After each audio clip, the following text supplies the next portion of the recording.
صدق الله مولانا العظيم.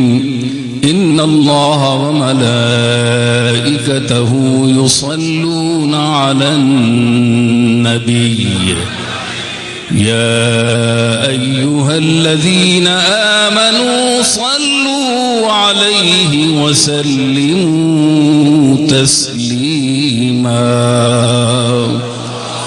اللهم صل على محمد وعلى آل محمد وبارك وسلم وصل عليه.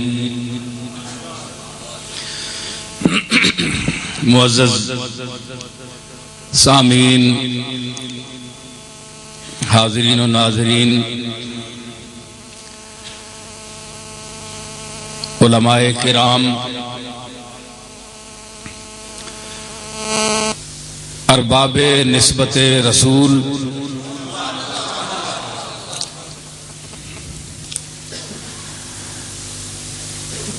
یہ ہم سب کی خوش قسمتی ہے، آپ کی بھی اور میری بھی، کہ ہم اللہ کے گھر میں اس مقدس مہینے یعنی رمضان المبارک اور پھر 27ویں شب کے حوالے سے اللہ اور رسول کے ذکر پاک کے لیے جمع ہیں. میں اس مسجد میں پہلی مرتبہ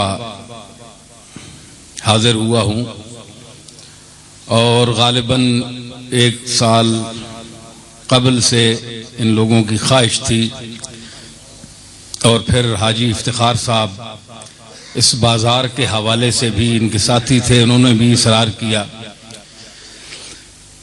تو بہرحال اسرار احبہ ناطق تھا، ناچار سراہ پڑا جانا.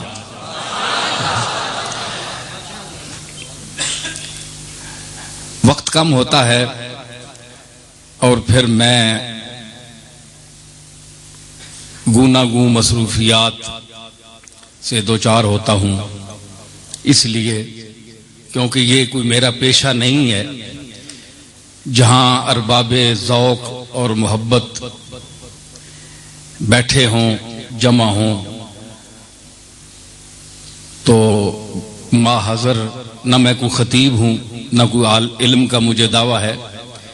جو کچھ اللہ تعالیٰ عطا فرماتا ہے وہ میں آپ کے سامنے پیش کرنے کی کوشش کروں گا. میں نے آیت کریمہ تلاوت کی ہے، وَمِنْ آیَاتِهِ، اللہ کی نشانیوں میں سے ہے، ان تقوم السماء والارض بامرہ، کہ زمین اور آسمان اس کے حکم سے قائم ہیں. ثم اذا دعاکم دعوة من الارض اذا انتم تخرجون، اور جب وہ تمہیں زمین سے ایک بلاوا دے گا، اٹھنے کو فرمائے گا، تو تم سب اے انسانوں تم اٹھ کر اس کی طرف روانہ ہو جاؤ گے.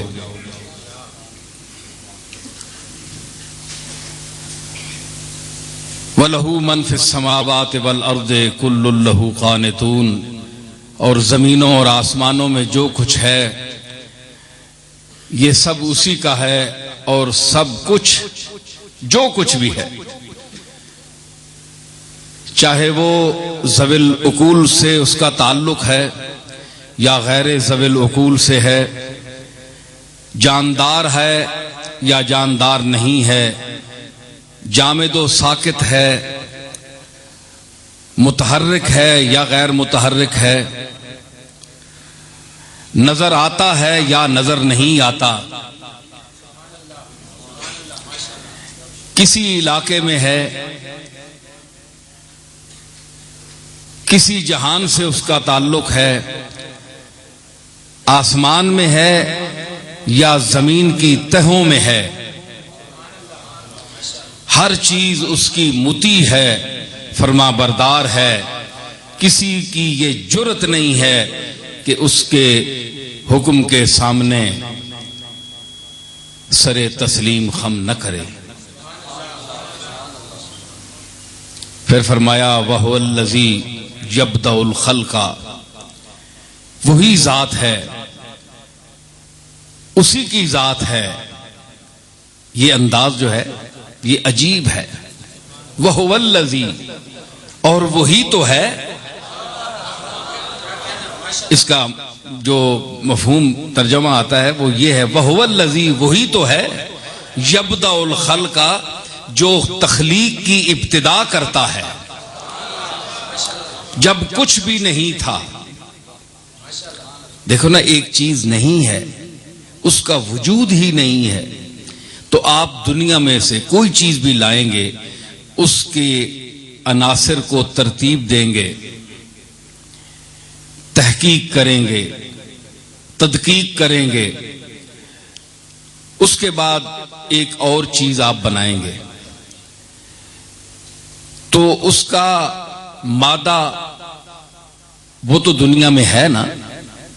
آپ نے کوئی عدم سے اس کو وجود تو نہیں دیا، بلکہ اللہ نے اس کو وجود دیا ہے۔ یہ مٹی ہی کو لے لیں، جس کو ہم رونتے ہیں، روند کر چلتے ہیں، یہ مٹی عام سی چیز ہے، لیکن اس مٹی سے تو آپ بہت کچھ بنا سکتے ہیں، لیکن مٹی نہیں بنا سکتے۔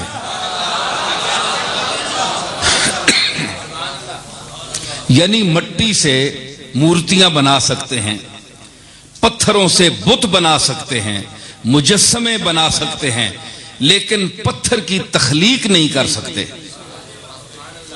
مٹی کی تخلیق نہیں کر سکتے۔ یعنی تخلیق کیا ہے؟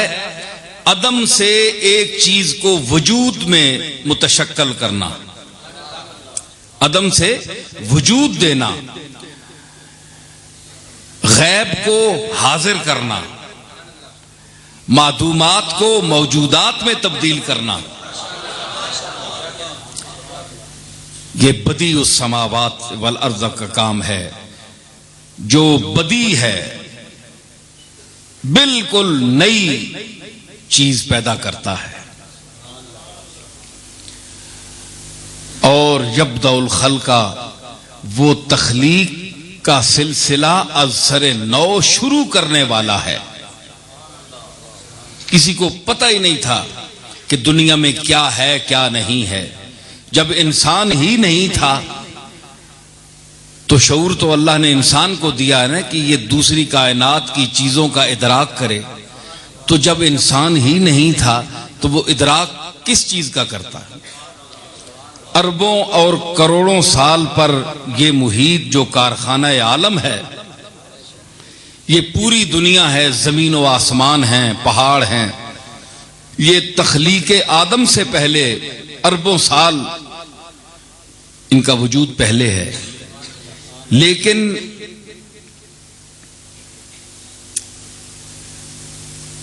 وجود تو مل گیا، لیکن اس کو سمجھنے والا ابھی تک نہیں آیا تھا۔ دیکھنا، آپ بازار میں بیٹھے ہیں،